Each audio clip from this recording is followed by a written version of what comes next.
दर्शकों, द्वारिका नगरी समुद्र में कैसे डूब गई और क्यों डूब गई? द्वारिका नगरी का महत्व किसी से छुपा नहीं है। यह वही पावन नगरी है जिसे भगवान श्री कृष्ण ने मथुरा छोड़ने के बाद बसाया था।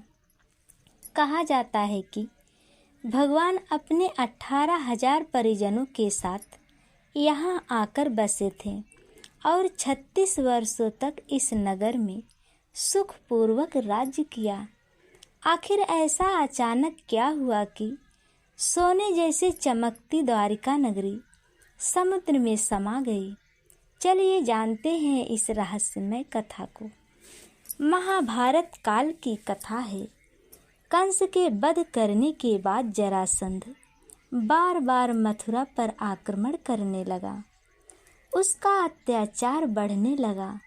ऐसी स्थिति में श्री कृष्ण ने सोचा कि अगर यदुवंशियों को बचाना है तो मथुरा को त्यागना ही उचित होगा।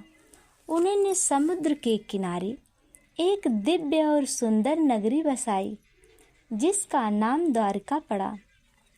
महाभारत के युद्ध समाप्त होने के बाद माता गांधारी को पता चला कि उनके 100 पुत्रों के वध हो चुका है। इसके पीछे श्री कृष्ण का हाथ रहा और 100 पुत्रों को मृत्यु के बाद उन्हें अत्यंत दुख हुआ। इसी दुख के कारण श्री कृष्ण जी को श्राप दिया कि जैसे आप मेरे कुल का सर्वनाश किए वैसे ही आपके कुल का सर्वनाश होगा।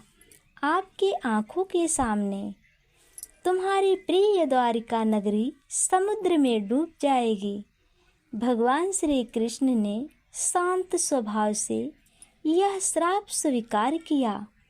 भगवान श्री कृष्ण का पुत्र साब बहुत ही मजाक स्वभाव का था। एक दिन साब ने दुर्वासा ऋषि से मजाक किया। उसने स्त्री का वेश धारण कर श्री दुर्वासा ऋषि से प्रश्न किया कि बताइए मेरे गर्भ से क्या जन्म लेगा। श्री दुर्वासा ऋषि ने क्रोधित होकर कहा, तुम्हारे गर्भ से लोहे का मूसल पैदा होगा जिससे यदुवंशियों का सर्वनाश होगा। वास्तव में साब के गर्भ से एक लोहे का मूसल प्रकट हुआ जिसे राजा उग्रसेन ने उस मूसल को पिसवा कर समुद्र में फेंकवा दिया। लेकिन भाग्य का लिखा कोई नहीं टाल सकता। समुद्र की रेत में गिरा वह चूर्ण घास के रूप में उग गया। वही यदुवंशियों का विनाश का कारण बना। कुछ समय बीतने के बाद एक दिन प्रभास तीर्थ पर यदुवंशी एकत्र हुए और मदिरा पीकर आपस में विवाद करने लगे। श्री कृष्ण का पुत्र प्रद्युम्न और अनिरुद्ध कई वीर इसमें मारे गए। जब श्री कृष्ण ने यह दृश्य देखा तो उन्होंने घास का एक तिनका उठाया। जैसे ही हाथ में लिया वह लोहे का मूसल बन गया। इस प्रकार यदुवंशी एक दूसरे का संहार करने लगे और देखते देखते आपस में लड़कर पूरा वंश समाप्त हो गया। इसके बाद बलराम ने समुद्र के किनारे समाधि ले ली।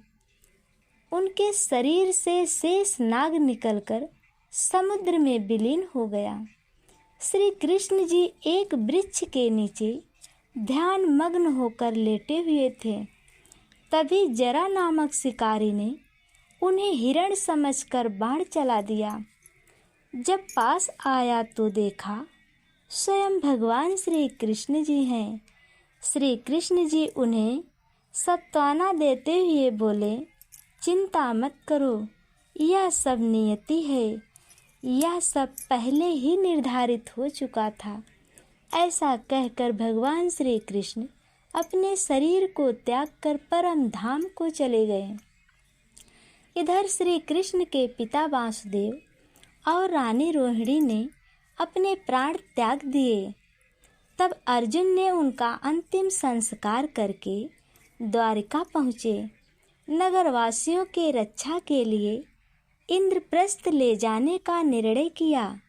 जैसे ही इंद्रप्रस्थ जाने के लिए निकले, कुछ ही क्षण बाद समुद्र की लहरें तेजी से उठी और कुछ ही क्षण में द्वारिका नगरी समुद्र में विलीन हो गई। दर्शकों, आज भी समुद्र के भीतर द्वारिका के अवशेष मिलते हैं। कई बार बर्तन, मूर्तियां, सिक्के मिले हैं जो इस बसी बसाई नगरी का प्रमाण है।